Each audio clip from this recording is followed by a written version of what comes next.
ঠিক আছে না? তাহলে আজকে আমরা কি শুরু করব? চক্রবৃদ্ধি সুদ। ঠিক আছে, সরল সুদ আমাদের হয়ে গেছে, চক্রবৃদ্ধি সুদের অঙ্ক হবে। চক্রবৃদ্ধি সুদ বা কম্পাউন্ড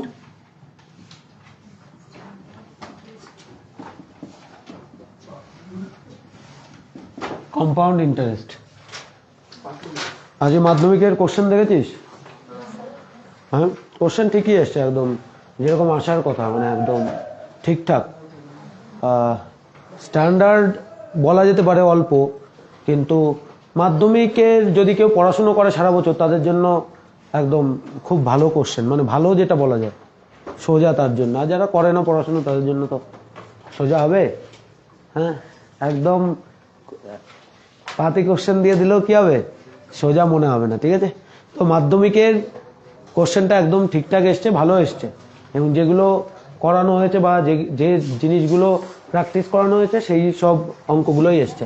তো তোমাদের পরের বার মাধ্যমিক, তো সেইভাবে যা কিছু করানো হচ্ছে ক্লাসে সেগুলোকে বাড়িতে প্র্যাকটিস করবা। প্র্যাকটিস করার পাশাপাশি যে হোমওয়ার্কগুলো দেওয়া হবে, যা কিছু করা হবে, তারা যদি করো ঠিকঠাকভাবে, তাহলে কিন্তু অঙ্কে কোনো ব্যাপার থাকবে না, ভয়ও থাকবে না, কিছু থাকবে না। তো এর আগের দিন আমরা যেটা করেছি সেটা হচ্ছে কি, সরল সুদ। সুদ সম্বন্ধে আমরা জেনেছি। সুদ কি? সুদ হচ্ছে কিছু টাকা যদি আমরা কোথাও ব্যাংকে বা কোথাও এমন কোনো জায়গায় রাখি, যার বিনিময়ে, মানে সময়ের বিনিময়ে ওই টাকার উপরই কিছু টাকা আমরা পাই, সেটাকে কি বলা হয়? সুদ বলা হয়। তাহলে এই ক্ষেত্রে সুদের ক্ষেত্রে ফ্যাক্টর কি কি আছে? শুধুমাত্র আসল ফ্যাক্টর না, আসল দেব, কিছু সময়ের জন্য দিতে হবে, এবং তার পাশাপাশি যদি সময়ও আমরা ধরে নিই যে একটা ফিক্স সময় আছে, তাহলে তখন আর একটা ফ্যাক্টর চলে আসে যে বার্ষিক সুদের হার। বার্ষিক সুদের হার কত হবে? এবার বার্ষিক সুদের হার, সময়, আসল সব কিছু ফিক্সড আছে, বলে দিলাম যে এত আছে। এবার দুটো অপশান দেওয়া হলো, একজনকে বলা হলো যে সরল সুদের হারে দেওয়া হবে আপনাকে সুদ, আর একজনকে বলা হলো যে চক্রবৃদ্ধি সুদের হারে দেওয়া হবে। মানে একজনকেই দুটো অপশান দেওয়া হলো। তাহলে তোমাদের কি মনে হয় যে কোন অপশানটা নেবা? আমি যেমন একটা প্র্যাকটিক্যাল এক্সাম্পল দিচ্ছি। ধরো 1000 টাকা আছে, দুজন ব্যক্তির কাছে তুমি টাকা দিতে পারো, দুজন ব্যক্তি 2 বছর করে টাকা রাখবে, 10% হারে সুদ দেবে। ঠিক আছে, এর মধ্যে একজন বলছে যে আমি 10% হারে এই 2 বছরে সরল সুদের হারে দেব, আর একজন কি বলছে যে আমি চক্রবৃদ্ধি সুদের হারে দেব। তার মানে কি, আমার দুজনের কাছে তো, আমরা যে টার্মগুলো সরল সুদের ক্ষেত্রে পড়েছি, সরল সুদ যদি জানতাম শুধু, তাহলে দুজনের ক্ষেত্রেই তো একই ব্যাপার, যে কোনো কাউকে দিতে পারি। তো এই ক্ষেত্রে আমি কাকে দেব, এই ক্ষেত্রে আমরা কাকে দেব বা কাকে চুজ করব, সেটাই যদি বুঝতে পারো, তাহলে বুঝতে পারবে যে দুটোর মধ্যে ডিফারেন্স কি আছে। চক্রবৃদ্ধি সুদের মধ্যে কি ডিফারেন্স, চক্রবৃদ্ধি সুদের সঙ্গে সরল সুদের কি ডিফারেন্স। তাহলে আমরা কাকে দেব? সরল সুদের হারে যে দিচ্ছে তাকে দেব, না চক্রবৃদ্ধি সুদের হারে যে দিচ্ছে তাকে দেব? চক্রবৃদ্ধি সুদের হারে যে দিচ্ছে বলছে 10% আমি চক্রবৃদ্ধি সুদের হারে দেব। সরল সুদের হারে দিলে কি লাভ হতো বা ক্ষতি হতো?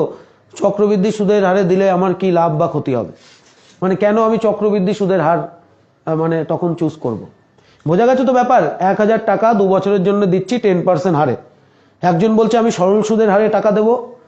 ঠিক আছে, মানে সমূল বৃদ্ধি 2 বছর পরে যা দেবো, সুদ যে টাকা হবে 10% হারে আমি দিয়ে দেবো।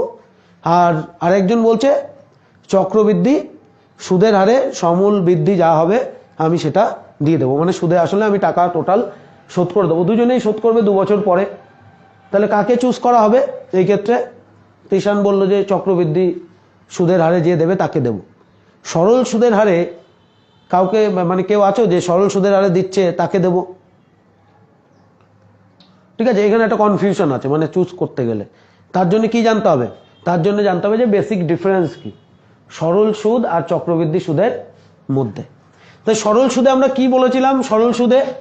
সরল সুদের নামটাই এমন যে সরল সুদের অঙ্কের ক্ষেত্রে এখানে বেশি কমপ্লিকেটেড কোনো ব্যাপার কিছু নেই, জটিল বিষয় কিছু নেই। কিন্তু চক্রবৃদ্ধি সুদের ক্ষেত্রে কম্পাউন্ড ইন্টারেস্ট একটু জটিল ব্যাপার আছে। চক্রবৃদ্ধি কথাটা থেকেই বোঝা যাচ্ছে চক্রাকারে যেটা বৃদ্ধি পায়। ঠিক আছে, একটা চক্রের মধ্যে দিয়ে কি হবে? বৃদ্ধি পাবে। সেটা সময় হোক বা পর্ব হোক, যা কিছু হোক, সেটা আমরা পরে জানছি। এবার সরল সুদে যদি ওই টাকা দিতাম, তাহলে এই 1000 টাকা আমি যদি 2 বছরের জন্য দিতাম 10% হারে, তাহলে আমার যদি আমি এটাকে ব্রেক ডাউন করি তাহলে আমি প্রথম বছর কত টাকা সুদ পেতাম। ঠিক আছে, আমি আমাদের বোঝার সুবিধার্থে আমি বলছি আমি 100 টাকা আমি দিচ্ছি। ঠিক আছে, তাহলে তোমাদের বুঝতে সুবিধা হবে, কোনো অসুবিধা হবে না। 2 বছরের জন্য এত, তাহলে 100 টাকার 1 বছরের কত সুদ হতো কে বলতে পারবে? 10% হারে সুদ হতো শুধু 10 টাকা সুদ পেতাম। কত টাকা সুদ পেতাম? 10 টাকা। এবার তাহলে 1 বছর হয়ে গেল, কিন্তু আমি টাকা রাখবো ক বছর? 2 বছর। তাহলে এর পরের বার আবার কিভাবে ক্যালকুলেট হতো? এই 100 টাকারই 1 বছরের সুদ কত হতো? 10 টাকা। তাহলে আমি আমার আসল কত টাকা আছে? 100 টাকা, তাই তো? আসল তো আর যোগ হয়ে যাবে না, আসল তো একই থাকবে। আসল কত টাকা আছে? 100 টাকা। আমি সুদ কত টাকা পাচ্ছি? টোটাল 20 টাকা। আমি টোটাল কত টাকা পেলাম? 100 প্লাস 20, 120 টাকা। তার মানে সরল সুদের হারে যে আমাকে এই টাকাটা ফেরত দেবে সে কত টাকা ফেরত দেবে? 120 টাকা। ক্লিয়ার? কোনো অসুবিধা আছে? কোনো অসুবিধা থাকার কথা না। এবার দেখি চক্রবৃদ্ধি সুদের হারে এই একই কন্ডিশনে যদি ওই লোকের কাছে দিই যে আমাকে চক্রবৃদ্ধি বার্ষিক সুদের হারে টাকা দেবে, তাহলে সেই লোকটা আমাকে কত টাকা ফেরত দিচ্ছে বা কি আমার লাভ বা ক্ষতি হচ্ছে। দেখো এই ক্ষেত্রেও 100 টাকা কত বছরের জন্য দেবো আমি? 2 বছরের জন্য কত পার্সেন্ট? আমি বলছি সবকিছু একই থাকবে, 10% হারে। এবার এই ক্ষেত্রে আমি ব্রেকডাউন করি। 100 টাকার প্রথমে 1 বছরের সুদ কত হবে? 10 টাকাই হবে, তাই তো? এবার গল্পটা হচ্ছে এখানে দেখো আসল আমার কিন্তু পরিবর্তন হয়নি। আসল পরিবর্তন হয়েছে না, কিন্তু চক্রবৃদ্ধি সুদের ক্ষেত্রে লাভটা কোথায় হয়? বছরের শেষে বা পর্বের শেষে আমরা যে টাকা সুদ পাচ্ছি সেই টাকা আবার আসলের সঙ্গে যোগ হয়ে নতুন আসল তৈরি হবে। বোঝা গেল? বোঝা গেছে কি ব্যাপার? তাহলে লাভ আমার কি হবে? আসল বেড়ে গেলে ওই 10%, 100 টাকার 10% আর 110 টাকার 10% তো এক না, তাহলে বেশি হবে। এখানেই হচ্ছে চক্রবৃদ্ধি সুদের ক্ষেত্রে আমার লাভের ব্যাপার। তাহলে আমার আসল কত হয়ে যাবে? 100 প্লাস 10 সমান সমান 110 টাকা। এবার কাউন্ট হবে, এটা হচ্ছে প্রথম বছরের কাউন্ট হলো, এবার দ্বিতীয় বছর মানে 1 বছর। এই 1 বছর 110 টাকা আসল হিসাবে আমার সুদ কত টাকা হবে? দেখো 110 টাকার যদি আমি 10% করি কত টাকা? 11 টাকা। কত টাকা পাচ্ছি? 11 টাকা। দেখো আমার আসল তো চেঞ্জ হয় না, আসল তো আসলই থাকে। আসল কত টাকা হবে? ওই 100 টাকাই, যে টাকা আমি দিয়েছি আসল। এখানেও আসল 100 টাকা, কিন্তু এখানে সুদ কত টাকা হয়ে যাচ্ছে? 21 টাকা। তাহলে আমাকে যে চক্রবৃদ্ধি সুদের হারে দেবে সে আমাকে কত টাকা দেবে? 121 টাকা।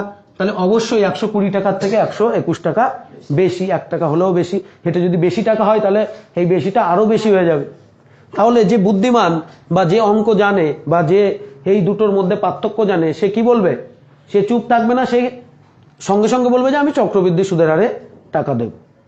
বুঝা গেল? আমরা কন্ডিশন কমপ্লিকেটেড করি না, আমরা বলছি 100 টাকা 2 বছর 10% হারে সুদ দেবে একজন চক্রবৃদ্ধি সুদের হারে, একজন দেবে সরল সুদের হারে। তাহলে আমরা দেখছি ক্যালকুলেট করে যদি আমি চক্রবৃদ্ধি সুদের হারে টাকাটা দিই তাহলে আমার কি হবে? লাভটা বেশি হবে। বা আমি যদি টাকাটা নিই, এবার যখন নেবে সে কোনটা প্রেফার করবে? সরল সুদ প্রেফার করবে, কারণ আমার টাকা কম দিতে হবে। বুঝে গেল? আর যে দেবে সে কোনটা প্রেফার করবে? চক্রবৃদ্ধি সুদ, আমার টাকা বেশি পাবো। বুঝে গেল? তাহলে এখানে 120 টাকা, এখানে 121 টাকা। এবার এর মধ্যে দুটো মানে 2-3টে পার্থক্য যেটা আছে, মানে মেনলি একটাই পার্থক্য। সেই পার্থক্যটা কি বলো? এই পার্থক্যটা কি দেখতে পারলে এখান থেকে নিজেদের মানে বুঝে নিজেদের কাছ থেকে এই দুটো জিনিস তো তুলনা করা হলো। এবার দুটো জিনিসের মধ্যে এই পার্থক্য কি বোঝা গেল, যে কি পার্থক্য হচ্ছে? সরল সুদে সময় বাড়লেও আসল একই থাকে, মানে একই আসলের উপর বেস করেই প্রতি বছর কি হচ্ছে? সুদের ক্যালকুলেশন হচ্ছে। বোঝা গেল? কিন্তু চক্রবৃদ্ধি সুদের হারে কি হচ্ছে? আসল চেঞ্জ হচ্ছে, তাই তো? এবার দেখো এই যে চেঞ্জ হওয়ার সময়টা ভালো করে বোঝো। আসল কি প্রথম বছরেই চেঞ্জ হয়ে গেল? না, টাকা তো থাকতে হবে, 10 টাকা হবে সুদ হবে, তারপরে তো চেঞ্জ হবে। তাহলে এটা 1 বছর পরে চেঞ্জ হলো। ঠিক আছে, এই ক্ষেত্রে একটা টার্ম ইউজ করা হয়, সেটাকে বলা হয় সুদের পর্ব। কি বলা হয়? সুদের পর্ব। সুদের পর্ব মানে কি? চক্রবৃদ্ধি সুদের হার বা চক্রবৃদ্ধি সুদে টাকা সুদ আসলের সঙ্গে কখন যোগ হবে সেই সময়কে নির্দেশ করে। বোঝা গেল কথা? যেমন এখানে 1 বছর পরে যোগ হচ্ছে, তার মানে এখন সুদের পর্ব কত? 1 বছর। ঠিক আছে, জেনারেলি সব সময় যদি কিছু অঙ্কে না দেওয়া থাকে তাহলে সুদের পর্ব আমরা কত ধরে নেব? 1 বছর। বোঝা গেল? যদি বলে দেয় এই অঙ্কেই, দেখো এই অঙ্কেই যদি বলে যে সুদের পর্ব কয় মাস? 6 মাস। যদি বলে দিই 6 মাস, মানে কি 6 মাস, 6 মাস পর পর টাকা যোগ হবে। মানে কি আমি প্রথম এটা 6 মাস, এই 2 বছর, তো এই 2 বছরকে কয় ভাগে ভাগ করতে হবে আমাদের? 2 বছরকে 4 ভাগে। বোঝা গেল? প্রথম 6 মাস, তারপরে 6 মাস, তারপরে 6 মাস, প্রতি 6 মাস অন্তর কি হবে? আসল চেঞ্জ হবে। এবার এই ক্ষেত্রে ভেবে চিন্তে বলো তো, সুদের পর্ব যদি বাড়ে এই কমে, মানে যেটা হচ্ছে যে সুদের পর্ব 1 বছর থেকে 6 মাস হচ্ছে, কমে যাচ্ছে, তো তাহলে কমলে আমাদের লাভ হবে না লোকসান হবে?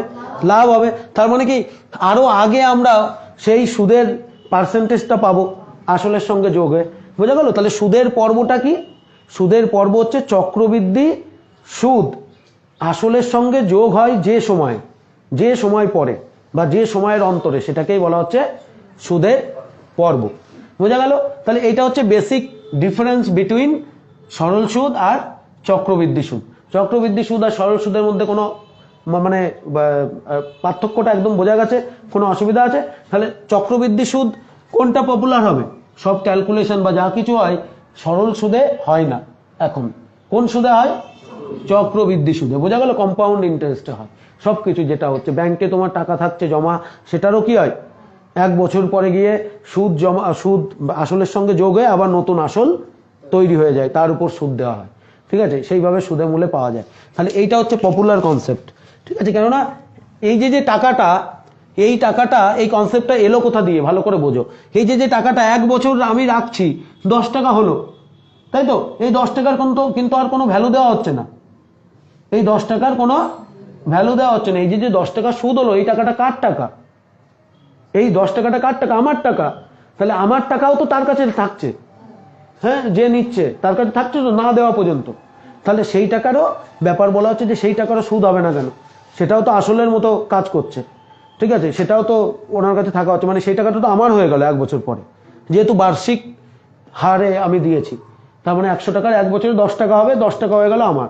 ঠিক আছে, সেই জন্য এই আসলটা সুদের সঙ্গে যোগ করে নতুন একটা কনসেপ্টের অঙ্ক, সেটা হচ্ছে চক্রবৃদ্ধি সুদ। আর পপুলার কনসেপ্ট মানে এটার উপরই সবকিছু জেনারেলি হবে। এবার দেখো এর সূত্র বা এইগুলো আমরা কি করে করব। যেমন আমরা সরল সুদের ক্ষেত্রে একদম বেসিক জিনিস পেয়েছিলাম, PRT/100, যেখানে P সমান সমান কি প্রিন্সিপাল, R সমান সমান কি রেট অফ ইন্টারেস্ট, আর T সমান সমান টাইম, মানে আসল, বার্ষিক সুদের হার আর কি সময়। এবার অঙ্কে অবশ্যই বলে দেওয়া থাকবে, এই অঙ্ক চেনার উপায় কি আমি বলে দিই। সরল সুদের ক্ষেত্রে কি বলে দেবে? বার্ষিক সরল সুদের হার। বোঝা গেল? ওই একটা জায়গায় যদি কোথাও কিছু লেখা না থাকে, শুধু ওই একটা জায়গায় যদি লেখা থাকে বার্ষিক সরল সুদের হার, তাহলে বুঝে নিতে হবে কি এই অঙ্কটা সরল সুদের অঙ্ক। যদি ওখানে লেখা থাকে যে বার্ষিক চক্রবৃদ্ধি সুদের হার, তখন সেই অঙ্কটা কিসের হয়ে যাবে? চক্রবৃদ্ধি সুদের হার, চক্রবৃদ্ধি সুদের অঙ্ক। এবার এই দুটোর কম্বিনেশনও অঙ্ক থাকতে পারে, মানে কি সরল সুদেরও কনসেপ্ট নিয়ে হতে পারে, আবার চক্রবৃদ্ধি সুদ, দুটোকে মার্চ করে দেওয়াও থাকতে পারে। এবার আমরা জেনেছিলাম যদি কোনো আসল P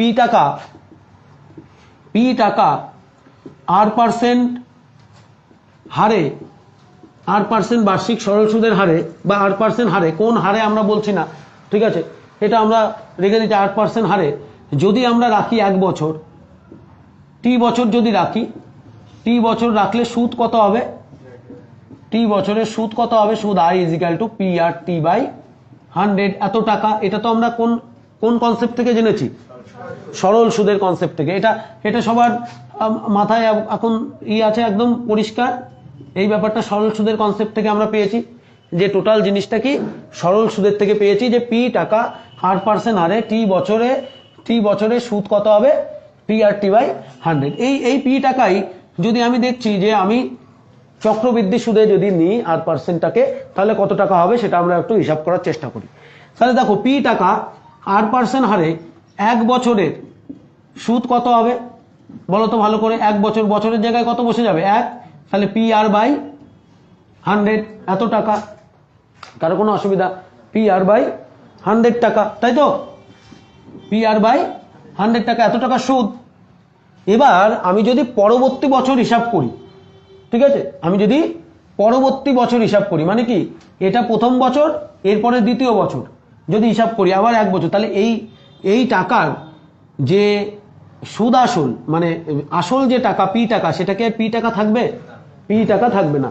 এবার আমাদের হিসাব করতে হবে যে সুদ আসল কত আছে, তাহলে হয়ে যাবে কি পি প্লাস PR/100 এত টাকা, ঠিক আছে।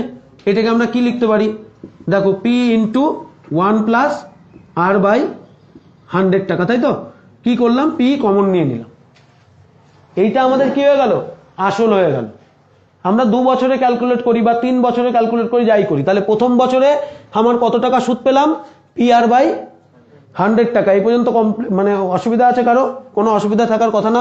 তাহলে আমার চক্রবৃদ্ধি সুদের হারে যদি আমি করি, এই টাকা কি হয়ে যাবে, আসলের সঙ্গে সুদ যোগ হয়ে যাবে, তাহলে P প্লাস PR/100, তাহলে P ইন্টু 1 প্লাস R/100 টাকা r% হারেই হচ্ছে, ঠিক আছে। r% হারে 1 বছরের, আবার 1 বছরের সুদ, তাহলে এটা হচ্ছে প্রথম বছর, আমি লিখে দিচ্ছি এটা প্রথম, আর এটা দ্বিতীয় বছর। যদি আমি দুই বছরের বের করি, তাই তো, তাহলে প্রথম বছর কি করে এটা চক্রবৃদ্ধি সুদ হচ্ছে, যেহেতু আসলের সঙ্গে সুদ যোগ হয়ে যাচ্ছে। তাহলে r% হারে 1 বছরের সুদ কত হবে, মানে দ্বিতীয় বছরের সুদ কত হবে দেখো। তাহলে P, এখানে P তো আমার আসল, তাহলে এখন তো আর আসল P নেই, এখন আসল কত আছে, P ইন্টু 1 প্লাস R/100, আর তো আরই আছে, কোনো অসুবিধা নেই, বাই কত 100 টাকা, ঠিক আছে। এবার দেখি 2 বছর পর, ঠিক আছে, চক্রবৃদ্ধি সুদে 2 বছর পর, তাই তো, এই যে প্রথম বছর দ্বিতীয় বছর, তাহলে 2 বছর পর মোট সুদাসল কত, মোট সুদাসল সমান সমান কত হচ্ছে, তাহলে আমরা কি করব, আসল প্লাস সুদ, তাহলে আসল কত টাকা, আসল P টাকা। এখন আসল কত টাকা আছে, এই যে P ইন্টু, এইটা তো আসল, এই টাকা সুদ হয়েছে এইটা, তাহলে এই টাকার সঙ্গে এটা যোগ করলে আমরা কি পাবো, 2 বছরের সুদ আসল পেয়ে যাব। কত পেয়ে যাব, 2 বছরের সুদ আসল। এইটা তো শুধু সুদ into P into 1 plus R/100 plus P into 1 plus R/100 divided by কত, আর এত টাকা, তাই তো, এত টাকা বেরোচ্ছে। এটা আমাদের 2 বছর পরে আমি টাকা পাবো, এই টাকা ক বছর পরে, 2 বছর পরে এই টাকা পাবো। এইটাকে যদি জেনারেলাইজ করা হয়, দেখো এই টার্ম আর এই টার্ম একই টার্ম, তাই তো, তাহলে এইটাকে যদি কমন নিই কি হয়ে যাবে, P ইন্টু 1 প্লাস R/100, এখানে কি পড়ে থাকছে, এখানে কিছু নেই, মানে 1 আছে, প্লাস কত, R/100, ঠিক আছে। তাহলে 2 বছরের ক্ষেত্রে এই দুটো টার্ম তো একই, তাহলে আমরা কি করতে পারি, 1 প্লাস R/100 তার স্কোয়ার, এত টাকা আমি কি সুদ আসল পাচ্ছি। এটা কি শুধু সুদ না, এটা কি সুদ আসল। 2 বছরে মোট কত টাকা সুদ আসল পাচ্ছি, P ইন্টু 1 প্লাস R/100, ঠিক আছে, P into 1 plus R/100 square, তাই তো, 100 তার হোল স্কোয়ার। এবার চক্রবৃদ্ধি সুদে যদি আমি n বছরের মোট সুদ আসল বের করি এই একইভাবে, তাহলে আমি দেখবো এই সূত্রটা হয়ে যাবে কি, P ইন্টু 1 প্লাস R/100, দুইটা আসলে কি বছর, তাহলে বছরের জায়গায় কি বসে যাবে, টু দি পাওয়ার n, এত টাকা। আর এইটাই হচ্ছে চক্রবৃদ্ধি সুদের কি সূত্র, বোঝা গেল। এবার এখান থেকে মনে রাখতে হবে যে সরল সুদের ক্ষেত্রে আমরা সুদ পেতাম, কি পেতাম, সুদ ডাইরেক্ট কি পেতাম, সুদ পেতাম। আর এই ক্ষেত্রে আমরা কি পাচ্ছি, সুদ আসল পাচ্ছি, কি পাচ্ছি, সুদ আসল, বোঝা গেল। তাহলে 2 বছর শেষে এই n বছর শেষে আমরা কত পাবো, P into 1 plus R/100, P into 1 plus R/100 two the power n, যেখানে P সমান সমান কি বলো, P সমান সমান কি আসল, P সমান সমান আসল, পি কিন্তু আসলই থাকছে, বোঝা গেল? ভালো করে যদি দেখো তাহলে পি ইন্টু যদি আমি করি পি সেই আসল, আসল কত টাকা ছিল, এই যে আসল পি টাকা, তারপরে আর কি চক্রবৃদ্ধি সুদের হার, ঠিক আছে, আর এন কি বছর। যদি এই তিনটে জানি, এই তিনটেটা আমি তো কোথায় ছিল, এখানেও ছিল, তাই পি আর টি বাই 100-এ, সেখানে টি সমান সমান কি ছিল, শুধু টি সমান সমান সময় ছিল, এখানে এন সমান সমান সময়, সময় বা বছর যাই কিছুই থাকুক সেটাই আছে, সে সময় মাসেও থাকতে পারে বছরেও থাকতে পারে, কোনো ডাজ নট ম্যাটার। আমরা কি করব, সবসময় বছরে ট্রান্সফার করে করব, ঠিক আছে? তাহলে এটা লিখে দিতে হবে, পি সমান সমান আসল, আর সমান সমান বার্ষিক চক্রবৃদ্ধি সুদের হার, আর এন সমান সমান সময়। এবার ব্যাপারটা হচ্ছে এই অঙ্ক সূত্র আমি কখন খাটাবো, যখন চক্রবৃদ্ধি সুদ হবে, যখন চক্রবৃদ্ধি সুদের ক্ষেত্র হবে, চক্রবৃদ্ধি সুদের ক্ষেত্রে আমি করব। এবং যেটা আমরা পাবো সেটা হচ্ছে কি, যেটা আমরা অ্যান্সার পাবো এখান থেকে, সেটা কি পাবো, সুদ আসল পাবো, এটা মাথায় রাখতে হবে, ঠিক আছে? এটা কিন্তু আমরা সুদ পাচ্ছি না, কি পাচ্ছি না, সুদ আসল। যদি আমাদের সুদ বের করতে হয় তাহলে আমাদের কি করতে হবে, আসল এর থেকে বিয়োগ দিতে হবে, বোঝা গেল? সরল সুদের ক্ষেত্রে ডাইরেক্টলি আমরা সুদ বের করতে পারতাম বা আসল বের করতে পারতাম, ঠিক আছে? এই ক্ষেত্রেও আমরা ডাইরেক্টলি কি বের করতে পারবো, সুদ আসল বের করতে পারবো, মানে মোট যে টাকাটা পাচ্ছি সেই টাকা বের করতে পারবো, সেখান থেকে সুদ বা সেখান থেকে আসল যা বের করার দরকার হয় আমরা সেটা অঙ্কের চাহিদা মতো বের করে নিতে পারবো, বোঝা গেছে? তাহলে মেন সূত্র কি, এইটা কোথা থেকে এলো, বোঝা গেছে? কারো কোনো কোশ্চেন থাকলে বলো, ঠিক আছে? কোনো বেসিক কনসেপ্ট থেকেই এসছে, সরল সুদের থেকেই যা যা আমরা বুঝলাম সেখান থেকেই এসছে। প্রথমে দেখো আসল যোগ হয়েছে দ্বিতীয় বছরে, যোগ হয়ে আসল প্লাস সুদ আসল হয়েছে, ঠিক আছে? আসল প্লাস সুদ হয়ে এই টাকাটাই হলো, বোঝা গেছে? এবার দেখো কনফিউশন হতে পারে যে স্যার তখন তো 111 টাকা নিয়েছিলেন, এই 110 টাকাকে আসল নেননি তো, তাই তো? ঠিক আছে, কনফিউশন কোথায় হবে আমি জানি তো, 100 টাকা আমি বলেছিলাম 10 টাকা, আর 110 টাকার 11 টাকা, এবার আমি এই দুটোকে যোগ করছি এখানে, তোমরা এটা ভালো করে দেখো, আমি কোন দুটোকে যোগ করছি, এই দুটোকে, এই আসল আর তার সঙ্গে যত সুদ বেরোলো সেটা, সেটা যোগ করলেও তো কত হবে, 121, বোঝা গেল? আর তখন আমি কি করেছিলাম, মোট সুদ করেছিলাম 21 টাকা, আর আসল নিয়েছিলাম কি 100 টাকা। আসল তো 110 টাকা হবে না, আসল কত, এখানে আসল আমার এই দ্বিতীয় বছরের আসল আর দ্বিতীয় বছরের সুদ যোগ করলে আমি ওই মোট সুদ আসলই পাবো। তাহলে আমি এইভাবেও বের করতে পারতাম, বোঝা গেছে? কোনো অসুবিধা আর কোনো কনফিউশন, কোনো কিছু না? তিশানে একটু এই কনফিউশন ছিল, বোঝা গেল? তাই এটা ক্লিয়ার হয়েছে, ঠিক আছে? তো এটা হয়ে গেল। তাহলে আমাদের কোন সূত্র লাগবে, শুধু এই সূত্রটা। এবার সবকিছু মুছে দিয়ে এই সূত্রটা লিখবো বড় করে, তারপরে কি করব, চল রে চল, ঠিক আছে? একদম চল রে চল বলে অঙ্ক সলভ করা শুরু হবে। তাহলে কি হবে, সূত্রটা কি হলো, বড় করে লিখছি, P into 1 plus R by 100 to the power n সুদ আসল, ঠিক আছে? কত বছরের, এন বছরের, কত বছরের, এন বছরের সুদ আসল এত টাকা। সবাই সূত্রটা লিখে নাও এবং সূত্রটা যেন মাথায় থাকে, কিভাবে আসলো সেটাও তো দেখলে, এবং মাথায় রাখাও প্রয়োজন, ঠিক আছে? এরপর কয়েকটা অঙ্ক করব, দেখবা যে এই অঙ্কের মেন যে জিনিসটা আছে সেটা হচ্ছে এই অঙ্কটা একটুখানি ক্যালকুলেটিভ, মানে ক্যালকুলেশনের দিকে এটা একটু ধ্যান দিতে হবে। তাছাড়া আর এই অঙ্ক সরল সুদের থেকেও সোজা অঙ্ক, বোঝা গেল? ক্যালকুলেশন করার কিছু প্রসিডিওর আছে, মানে কি ব্যাপার, যখন তখন গুণ করে দিলাম, যখন তখন যা কিছু করে দিলাম, তাহলে কি অনেক বড় বড় ক্যালকুলেশন হয়ে যাবে। সেই ক্যালকুলেশনের স্টেপগুলো স্টেপ বাই স্টেপ শিখবে। কয়েকটা অঙ্ক আমি করব, তারপরে দেখবে যে অঙ্কগুলো, এই অঙ্ক সরল সুদের অঙ্কের থেকে অনেক সহজ অঙ্ক, মানে শুধু এই ক্যালকুলেশনের একটু ব্যাপার আছে, যেহেতু টু দি পাওয়ার এন আছে, ঠিক আছে? তাহলে হয়েছে, সবার টোকা হয়েছে। এবার আমরা অঙ্কে যাব, তাই তো? অঙ্কে যাওয়া যাবে তো? দেখো প্রথম অঙ্কটা পড়ো। তাহলে আমরা অঙ্ক শুরু করছি। প্রথম অঙ্কটা একদম ফার্স্ট, একদম সিম্পল একটা প্রবলেম দিয়ে শুরু করবো, আর অঙ্ক যেভাবে প্রেজেন্ট হবে সেইভাবে প্রেজেন্টেশনে মানে তোমরাও খাতায় করবে, ঠিক আছে? বলো প্রথম অঙ্কটা কি আছে, প্রথম অঙ্কটা কি আছে সেটা বলো।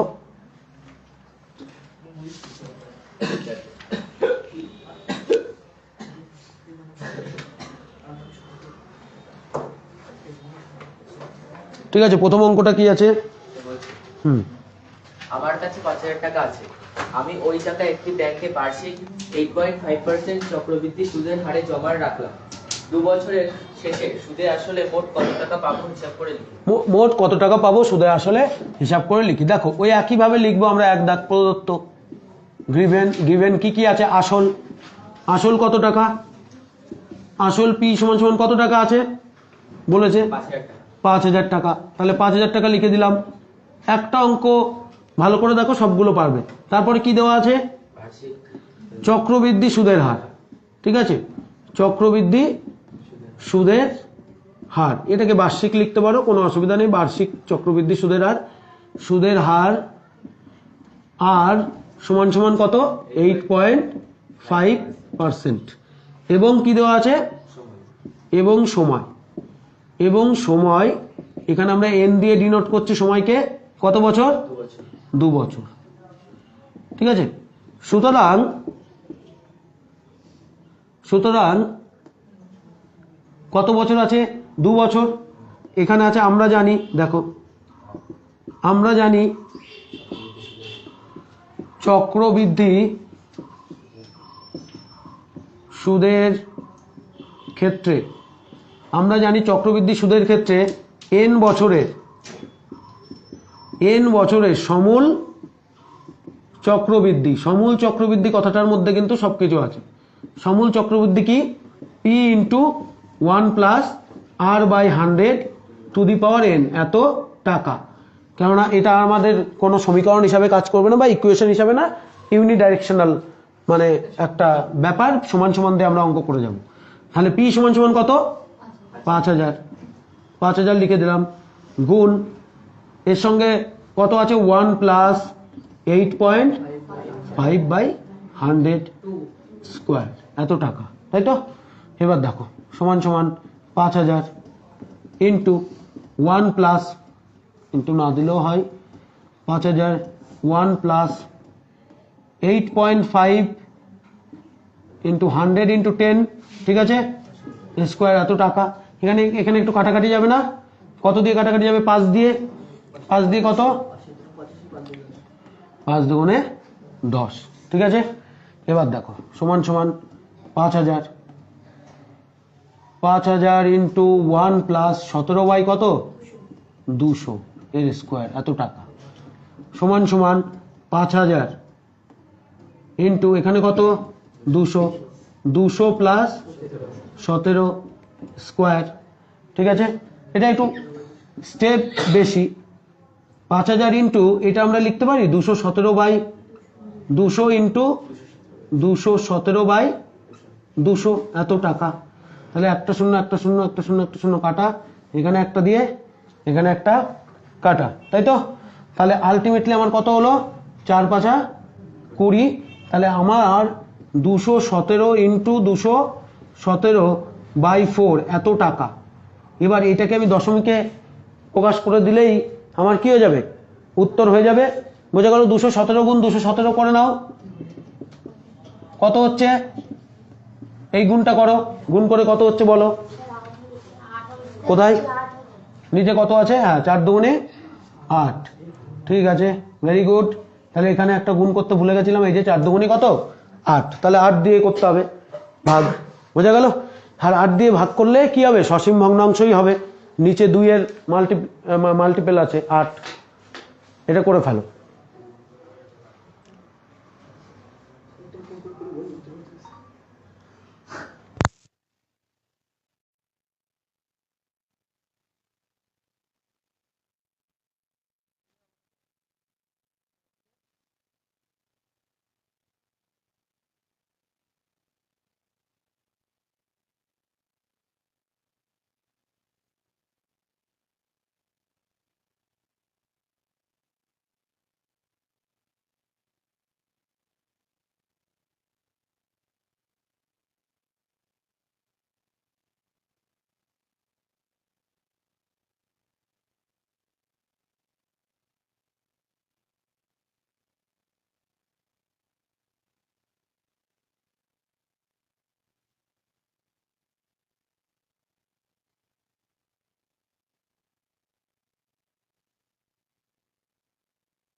কত বেরিয়েছে কত? স্যার ওই ইয়েতে রাখলে হবে স্যার পূর্ণ।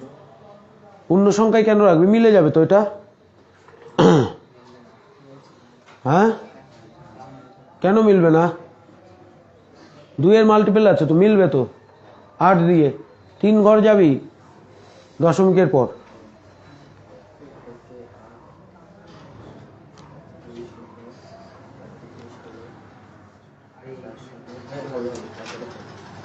মিলবে না? হ্যাঁ, কত এসছে? 5,886.125 এসছে, সবার এসছে।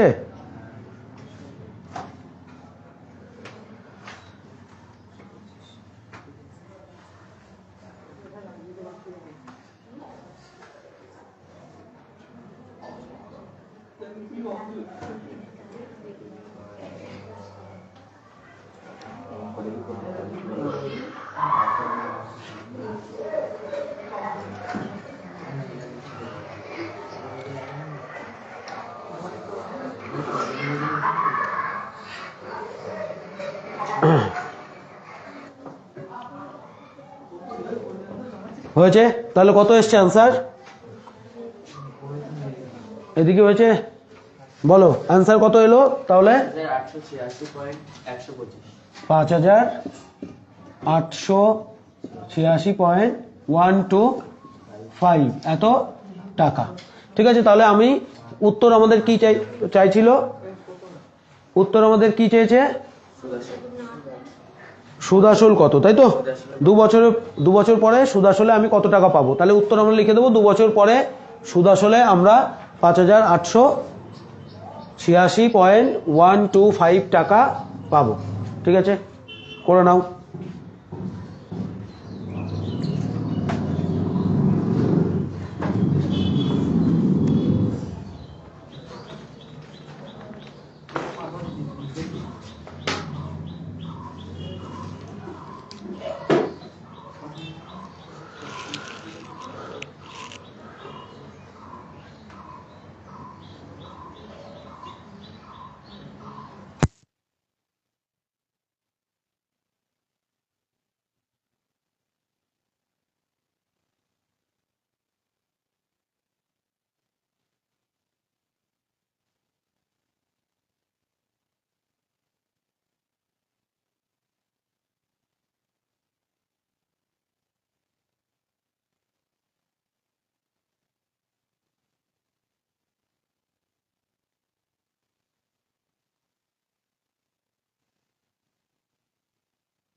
নাও তারপরেরটা,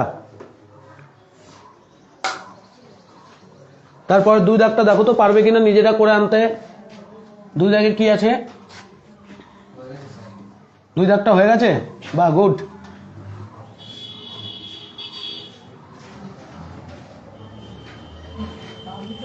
তাহলে 3-এরটা, 2-এরটা পারবি ঋতু? 2-এরটা, তাহলে 3-এরটা দেখ। 3-এরটা বল। 3-এরটা পারা যাবে? পড়ো তো একবার দেখি, পড়ো 3-এরটা পড়ো। উত্তমবাবু 2,000 টাকা বার্ষিক 6% চক্রবৃদ্ধি সুদের হারে 2 বছরের জন্য ধার নিয়েছেন। 2 বছর পরে তিনি কত টাকা চক্রবৃদ্ধি সুদ দেবেন তা হিসাব করে নিন। দেখো এখানে বলেছে চক্রবৃদ্ধি সুদ, তাহলে আমাদের সুদ আসল বের করে উত্তর লিখে দিলে হবে না। কি করতে হবে? সুদ আসল বের করে যেটা পাবো সেটা ওই 2,000 বিয়োগ দিতে হবে, সেটা থেকে 2,000 বিয়োগ দিলে আমরা সুদ পাবো। বোঝা গেল? সুদ বাবদ কত টাকা দেবে বলেছে, তাহলে এটাও HW নিয়ে রাখো, এটা তো কোনো অসুবিধা নেই সেরকম। ঠিক আছে, তারপর 4 দাগ। 30,000 টাকার বার্ষিক 9% চক্রবৃদ্ধি সুদের হারে 3 বছরের চক্রবৃদ্ধি সুদ নির্ণয় করুন। এটা হবে, করা যাবে। 3 বছর বলেছে, সময়টা বেশি বলে দিয়েছে, ক্যালকুলেশনটা ওইভাবে দেখে করবে, আগে গিয়ে গুণ করে দেবে না, কাটাকাটি করবে তারপরে গুণ করব, ঠিক আছে। নেক্সট, বার্ষিক 5% চক্রবৃদ্ধি সুদের হারে 80,000 টাকার 2.1/2 বছরের সমূল চক্রবৃদ্ধি কত হবে তা হিসাব করে লিখি। তাহলে এখানে কি বলেছে, কত বছরের? 2.5 বছর। 2.1/2 বছরের। এবার এই ক্ষেত্রে কি করব, তাই তো? এই ক্ষেত্রে কি করা যাবে বলো? এই ক্ষেত্রে কি হবে? 2.1/2 মানে কি? প্রবলেমটা কোথায় হবে? কেউ কেউ বুঝতে পেরেছো কেন বলছি যে আমি এই ক্ষেত্রে কি হবে? প্রবলেমটা কোথায় হবে? পাওয়ার তো এখন আর পূর্ণ সংখ্যা নেই, এখন কি আছে? 6 মাস পরে সেটা আমাদের করতে হবে। প্রথমে আমাদের 2 বছরের চক্রবৃদ্ধি সুদ বের করতে হবে, তারপরে যেটা সুদাসল বেরোবে সেটা নিয়ে 6 মাসের সরল সুদ বের করে দিতে হবে। বোঝা গেল? তাহলে এটা আমরা একটু করি, দেখো। তাহলে প্রথমে কি আছে প্রদত্ত, বলো। প্রদত্ত বার্ষিক 5% চক্রবৃদ্ধি সুদের হারে 80,000 টাকা। কত দাগ এটা? 5 দাগ। তাহলে প্রদত্ত আসল কত? আসল পি ইজিক্যাল টু 80,000 টাকা। এরপরে কি আছে? চক্রবৃদ্ধি সুদের হার, চক্রবৃদ্ধি সুদের হার, চক্রবৃদ্ধি সুদের হার আর ইজিক্যাল টু কত? 5%। তারপর আর সময় আছে 2.1 বছর। সময় দেখো দেওয়া আছে কত? 2.1/2 বছর, তাই তো? 2.1/2 বছর। তার মানে এই ক্ষেত্রে আমরা করব কি, সময়ের ক্ষেত্রে দেখো এটাকে আমি এন ডিফাইন করিনি। বোঝা গেল? এন ডিফাইন করিনি। প্রথমে আমরা বের করব 2 বছরের কি চক্রবৃদ্ধি, সমূল চক্রবৃদ্ধি কত, ঠিক আছে? চক্রবৃদ্ধি সুদাসল বের করব।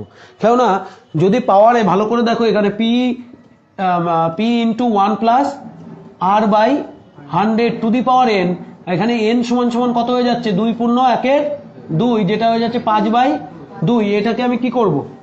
এটাকে করা যাবে? করতে পারবো না, ঠিক আছে? তাহলে আমি 2 বছরকে করতে পারবো, তারপরে আমি যে টাকা সমূল চক্রবৃদ্ধি পাচ্ছি সেটা নিয়ে ওই 6 মাসের সরল সুদ বের করে দেবো। বোঝা গেছে? তাহলে দেখো এবার, ঠিক আছে। সুতরাং 2 বছরের সমূল চক্রবৃদ্ধি, সুতরাং 2 বছরের সমূল চক্রবৃদ্ধি কত হবে? সুতরাং 2 বছরের সমূল চক্রবৃদ্ধি, তাহলে পি ইন্টু 1+r/100, 2 বছর বলে দিয়েছি এই জন্য এখানে ডিফাইন করে দিয়েছি স্কোয়ার। বোঝা গেল? এন লিখলাম না, ঠিক আছে? এত টাকা। তাহলে এটা হচ্ছে 80,000 ইন্টু 1+r কত? 5/100 স্কোয়ার টাকা। তাহলে 80,000, এখানে 5×20 কত?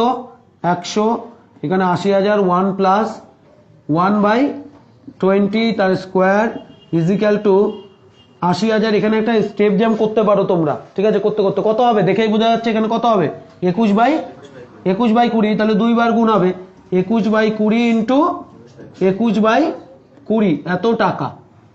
একটা 0 0 0 কেটে দাও, 0 0 কাটা গেল। 2 দিয়ে কাটলে এখানে হয় 40, আবার 2 দিয়ে কাটলে কত হয়? 20। তাহলে এই সবকটা গুণ হবে, এখানে হচ্ছে 2 4 420, তাই তো? 21 2 42, 420 গুণ 21, 420 ইন্টু এখানে হচ্ছে 4, তাই তো? এখানে 420 তো, এই যে। তাহলে এখানে কত হচ্ছে? এখানে হচ্ছে 2 0 0, 2 দুগুণি 4, 4 দুগুণি 8, তাহলে 0 2 8 8। তাহলে কত হচ্ছে? এখানে একটা 0 কম পড়ে গেছে মনে হচ্ছে নিচেরটায়, বোঝা গেল? দেখেছি সেটা। তাহলে এখানে হয়ে যাবে কত? 200। তাহলে এখানে কেন বুঝতে পারলাম? ভালো করে দেখো, গুণ করেও বোঝা যাবে। 80,000 টাকা আমার কি ছিল? আসল ছিল। তাহলে আমার বেরোচ্ছে 8,820, তার মানে ভুল বেরোচ্ছে, কারণ আমার সমূল চক্রবৃদ্ধি তো কমবে না, আরো আসলের থেকে বেশি হবে। তাহলে কত হলো? 88,200 টাকা। কত টাকা? 88,200 টাকা। 88,200 তো 420, ভালো করে দেখ 88,200 না কত, আবার গুণ করে নি। ঠিক আছে, এখানে হচ্ছে 4200 ইন্টু 2100, দেখেছিস 4200 ইন্টু 200, এখানেও 0, তাই তো? এখানে হচ্ছে 4, 4 দুগুণে 8, 0 0 2 8 8, কত বেরোচ্ছে? 88,200 টাকা। ঠিক আছে, তাহলে 2 বছরের সমূল চক্রবৃদ্ধি কত হলো? 88,200 টাকা। এবার এই 88,200 টাকার 6 মাসের কি বের করব? সরল সুদ। এবার ঠিক আছে, 88,200 টাকার 1/2 বছরের সরল সুদ, এটা তো আমরা ডাইরেক্ট জানি। আমার পি সমান সমান কত এটা? তাহলে 88,200 ইন্টু আর কত 5 ইন্টু টি কত 1/2, ঠিক আছে? পি টি কত 1/2 আর টি বাই 100, বোঝা গেছে? এটা বুঝতে পেরেছো? দেখো পি আর টি 1/2, ঠিক আছে, into 100, P R T by 100, সেটাই এত টাকা। তাহলে এখানে কত হয়ে যাবে? 5 20 100, এখানে হচ্ছে 0 0 কাটলাম, 4 দিয়ে কাটাকাটি যায়, দেখো 2 দুগুণে 4 দেবো, 2 দিয়ে করছি, তাহলে কত হবে? 4 4 2 অক্ষে 2 0, তাই তো? তারপরে আবার কত দিয়ে? 2 দিয়ে, কত হবে? 2 দুগুণে 4 2 দুগুণে 4 0, 5 দুগুণে 10, 2205 টাকা। কত টাকা? 2205 টাকা। তাহলে এবার কত টাকা হবে টোটাল? এইটা প্লাস এইটা, বোঝা গেল? এবার উত্তর লিখে দাও যে 2.5 বছর পরে তাকে মোট 88,200 প্লাস 2205 এত টাকা দিতে হবে। ঠিক আছে, বা এত টাকা পাবেন, যেটা আছে উত্তরে সেটা করে দেবে। বোঝা গেছে? কত বেরিয়েছে টোটাল? 90,405 টাকা। টোটাল হচ্ছে 90,405 টাকা পাবে। ঠিক আছে, করে নাও।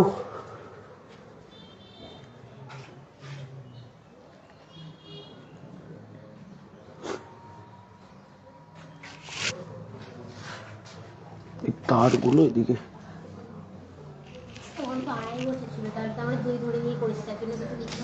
এই তো লিখেছি তো, 2 বছরের সমূল চক্রবৃদ্ধি। বোঝা গেল? আমি আর সময়ের এখানে এন দিইনি, দেখো, আর কোথাও এন টেন ইউজ করিনি। এই অঙ্ক যেভাবে করা আছে পুরো অ্যাজ ইট ইজ সেইভাবে করবে, কোথাও কোনো কিছু ডিফাইন করা নেই। ঠিক আছে, শুধু কি কি ডিফাইন করা আছে? আসল আর কি সুদের হার, সেই দুটোই ইউজ করেছি।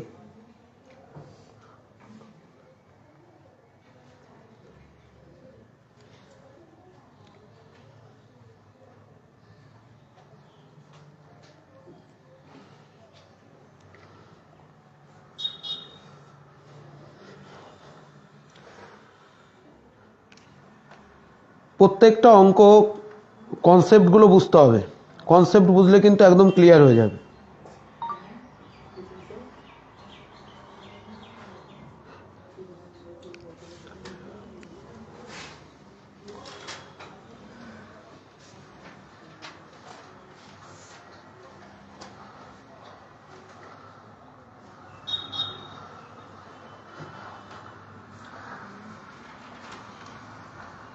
প্রত্যেকটা অঙ্ক কনসেপ্টগুলো বুঝতে হবে, কনসেপ্ট বুঝলে কিন্তু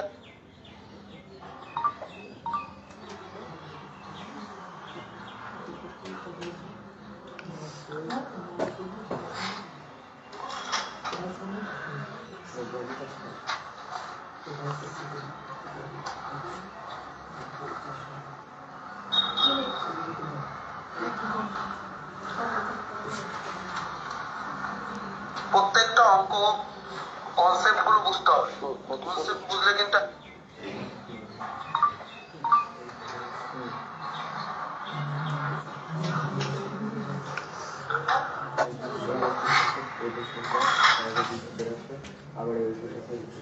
হয়েছে। কোনটা?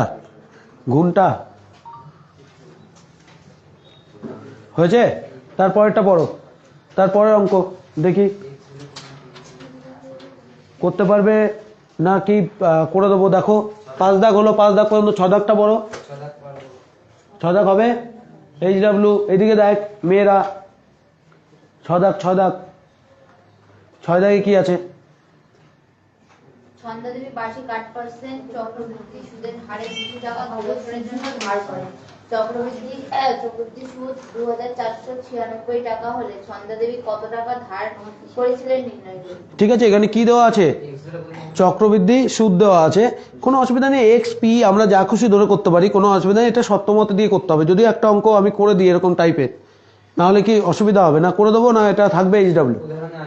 উদাহরণে আছে, ঠিক আছে, উদাহরণে আছে, উদাহরণ তো থাকবেই, কিন্তু করব নাকি ক্যালকুলেশনের? হ্যাঁ, একটা অঙ্ক করি এরকম টাইপের, ঠিক আছে। তারপরে দেখো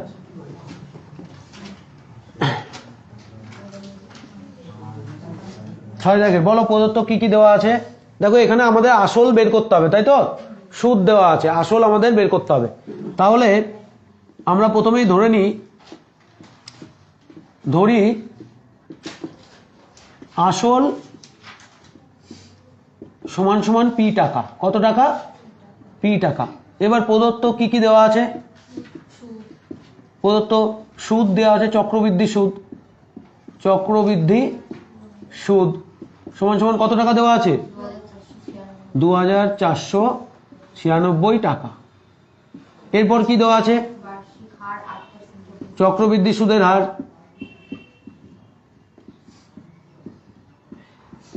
সুদের হার আর সমান সমান 8%। তারপর কত? 2 বছরের জন্য 2 বছর সময়, সময় দেওয়া আছে n = 2 বছর, ঠিক আছে। এবার সুতরাং n বছরের সমূল চক্রবৃদ্ধি কত হয়? সমূল চক্রবৃদ্ধি দেখো n বছরের সমূল চক্রবৃদ্ধি কত? p × 1 + r/100⁴n এত টাকা। এর মধ্যে সুদ আসল দুটোই আছে, ঠিক আছে। এখানে দেখো একটা লাইন লিখেও দিতে পারো, নাও পারো। যেহেতু n = আমাদের 2 বছর, তাহলে 2 বছরের লিখতেও পারি, নাও পারি, কেননা আমি প্রত্যেকটা টার্ম ডিফাইন করা আছে। আসল আমি p টাকা ধরে নিয়েছি, ঠিক আছে। দেখো সুদের হার কত? আর আমার লিখে দেওয়া আছে যে আর মানে আমি কোনটা বোঝাচ্ছি? 8%, বোঝা গেল? সেই পাইথনের মতো, ঠিক আছে। যারা পাইথন ক্লাস করেছে তারা জানে যে এগুলোকে ডিফাইন করে দেওয়া ক্লাস, যে কে কত বিয়ার করছে। এই যে আর সমান সমান কত? 2 বছর।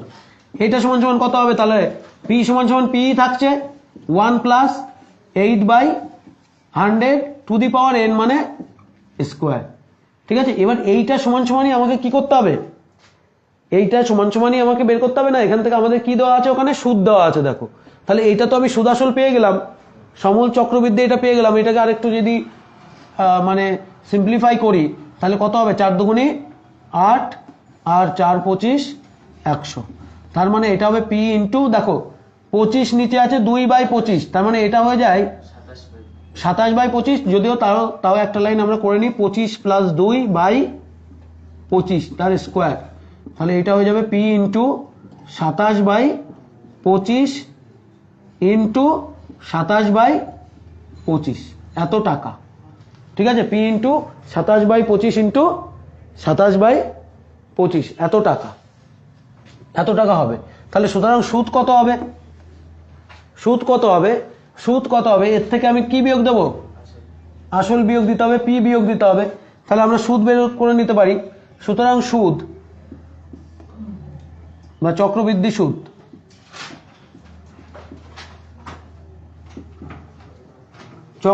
সুদ সমান সমান p × 27/25 × 27/25। এটা একটা টার্ম আছে তো, এখান থেকে বিয়োগ কত যাবে? p যাবে। কত বিয়োগ যাবে? p। তাহলে এত টাকা, বা এটাকে আমরা লিখতে পারি p × ধরো আমরা এটা আমাদের ডিস্টার্ব করছে, এটাকে আমরা এই করে নিই, এটাকে করেই 27/25 তার স্কোয়ার। ঠিক আছে, 27/25 27/25 তার স্কোয়ার করে নিই। ঠিক আছে, কোনো অসুবিধা নেই। 27/25 তার স্কোয়ার, এখানে সেকেন্ড ব্র্যাকেট ইউজ করে দিলাম। দেখো তাহলে আমার কি বেরোবে, পি ইন্টু 27/25 তার স্কোয়ার মাইনাস 1 এত টাকা। এবার শর্ত মতে এইটা সমান সমান কত হবে? শর্ত মতে 27/p into 27/25 square minus 1 equal to 2496, বা আমাদের বের করতে হবে কিসের মান, পির মান। এখানে আমরা এ স্কোয়ার মাইনাস বি স্কোয়ারের সূত্র খাটাবো। ঠিক আছে, অ্যাপ্লাই করবো a square minus b square. তাহলে কত হবে, 27/25 plus 1 into 27/25 minus 1 equal to কত, 2496, বা পি এখানে 25 27 প্লাস কত 25, এখানে কত 25 27 মাইনাস 25 ইজিক্যাল টু 2496, বা পি ইন্টু এখানে কত হচ্ছে দেখো 52, তাই তো, 7 আর 5 12, 2 হাতে 1, 2 আর 2 4 একে 5, 52/25 ইন্টু এখানে কত 2/25 ইজিক্যাল টু কত 2496, বা P equal to 2496 into 25 into 25/52 into 2। ঠিক আছে, এবার দেখো এই টোটালটা দিয়ে এটা কাটাকাটি চলে যাবে। ঠিক আছে, যতটা সম্ভব কাটাকাটি করা যায়। তাহলে 2 দুগুণি 4, কত 5 দুগুণি 10, 104 দিয়ে যদি ভাগ করি এই টোটালটা কাটাকাটি চলে যাবে। 52 দিয়ে কতকে ভাগ, 2496, কতবার যাবে, প্রথমে যাবে কতবার, 4 বার, 4 দুগুণি 8, 4 5 20, তাহলে কত 1, আর এদিকে 4 6, তারপরে 48, তাই তো। আর এইটা দিয়ে এটাকে কাটলে কত হয়, 24। এবার 3টে গুণ করে দিলে আমি কি পেয়ে যাব, সুতরাং পি ইজিক্যাল টু এই 3টে গুণ করে দাও, 24 গুণ 25 গুণ 25। ঠিক আছে, 24 গুণ 25 গুণ 25, এই যে পাপায় হয়ে গেছে দেখি, 24 গুণ 25 গুণ 25।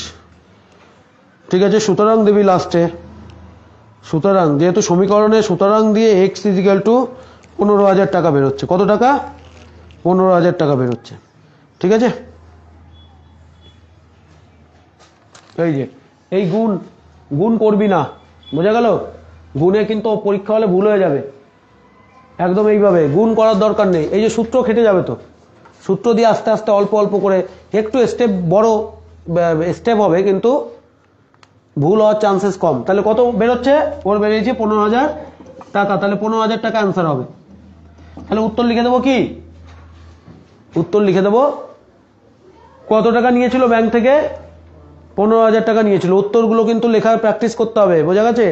সবাই এইটাই করো যে উত্তর লেখো না, উত্তর না লিখলে কিন্তু পরীক্ষা হলে গিয়ে তখন বুঝবে যে কি লিখবো উত্তরটা, সেটা আবার কনফিউজ করে টাইম খাবে, সেটা যেন না হয়।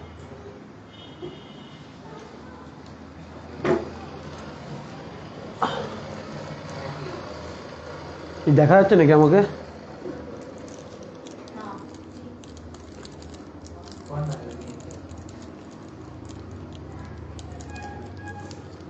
অয়ন বোঝা গেছে, কোথায় গেছিলে, মহাকুম্ভে?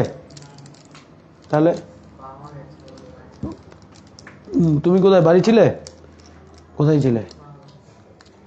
তো মামাবাড়ি থেকে পড়তে আসতে পারোনি, মামাবাড়ি কোথায়? বেলতা।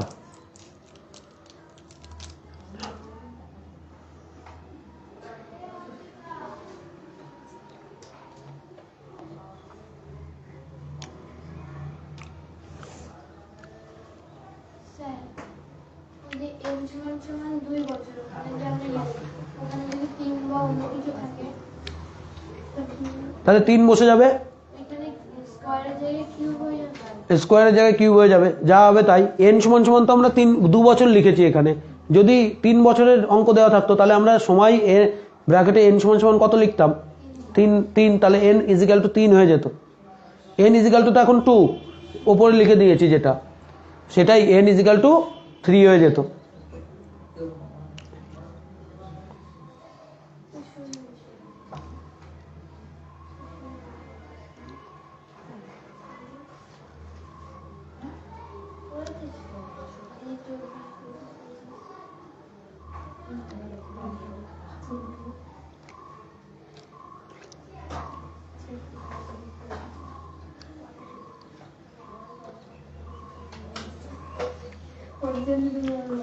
হয়েছে? 7 দাগটা পড়ো।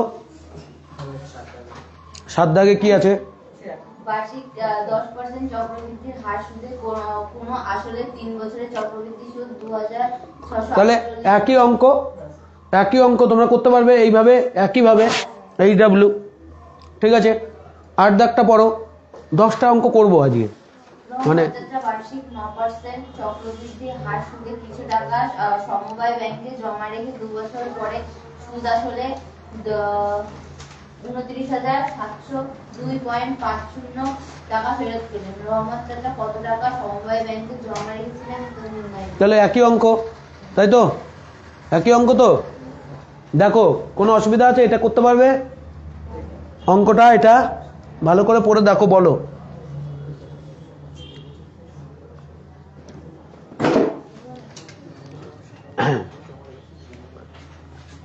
কোনো কিউ চাললে বলো, মানে কোনো রকমের কোনো যদি হিন্টস লাগে আমি বলে দিচ্ছি যে কি হবে, কি ব্যাপার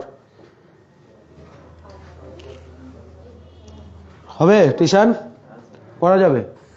তারপরেরটা, এগুলো শুধুমাত্র একটুখানি খেয়াল রাখতে হবে, কোথায় বারে বারে বলছি, ক্যালকুলেশন। ঠিক আছে, অঙ্ক সবগুলো হবে কিন্তু ক্যালকুলেশনে একটু গুণ বেশি, ভাগ বেশি, সেগুলোতে মানে বোর হয়ে গেলে বা টায়ার্ড হয়ে গেলে হবে না, যে অত মানে কতক্ষণ ধৈর্য রেখে করতে হবে, এটাই ব্যাপার। তাহলে কিন্তু এই অঙ্ক হয়ে যাবে।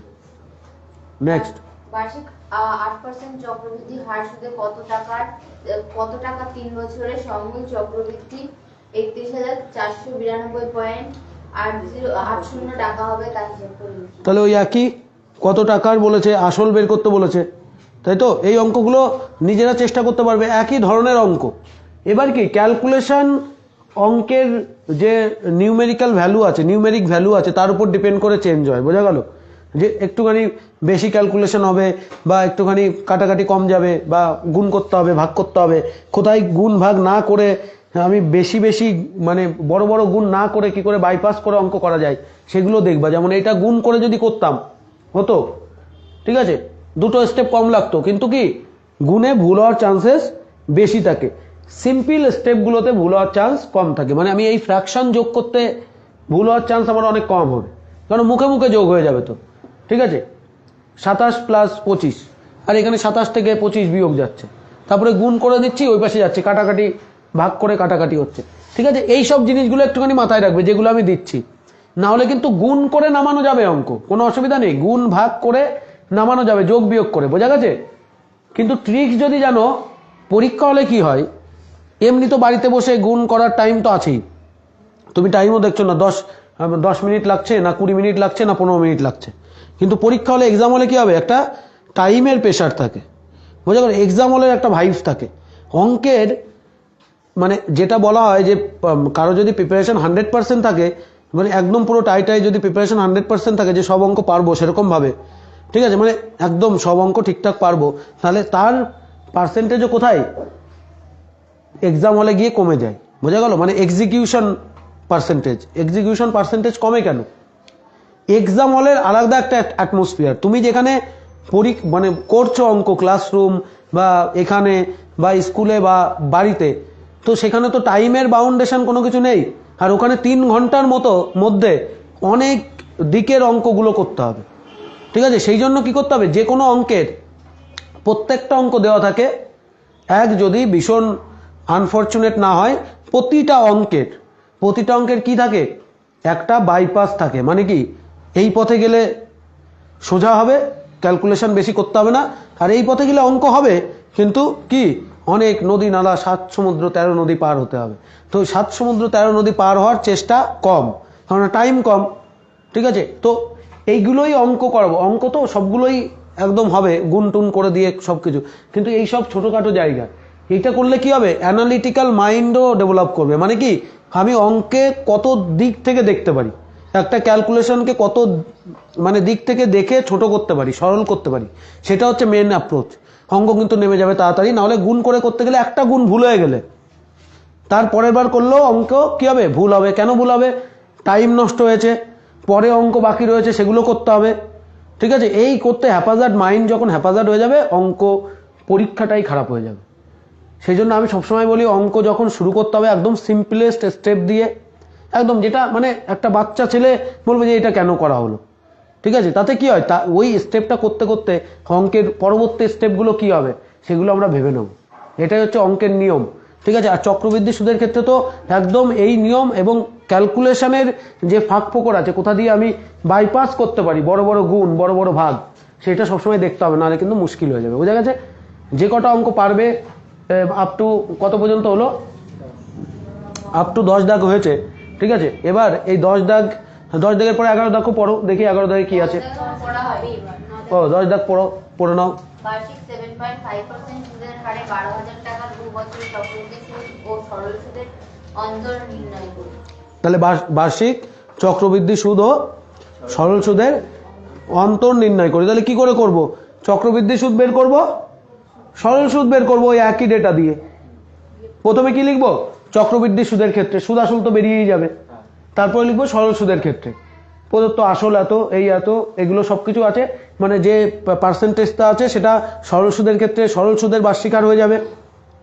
ঠিক আছে, আর চক্রবৃদ্ধি সুদের ক্ষেত্রে চক্রবৃদ্ধি সুদের হয়ে যাবে। চক্রবৃদ্ধি সুদের আগেরটা বের করে নেব, সরল সুদেরটা পরে বের করব, দুটো বিয়োগ করে দিলেই কি পেয়ে যাব, অ্যান্সার পেয়ে যাব। বোঝা গেল? কিন্তু সবসময় মাথায় রাখতে হবে, প্রথম যেটা বেরোবে সেটা হচ্ছে সমূল চক্রবৃদ্ধি। ঠিক আছে, সেখান থেকে আমাকে কি বের করে নিতে হবে, এখানে সুদের পার্থক্য বলেছে, তাই তো, চক্রবৃদ্ধি সুদ ও সরল সুদের পার্থক্য, অন্তর মানে কি, পার্থক্য বা বিয়োগ। বোঝা গেল? পার্থক্য জেনে নিলে বিয়োগ। ঠিক আছে, বিয়োগ। তাহলে আমাদের এই যে সমূল বেরোলো, এই সমূল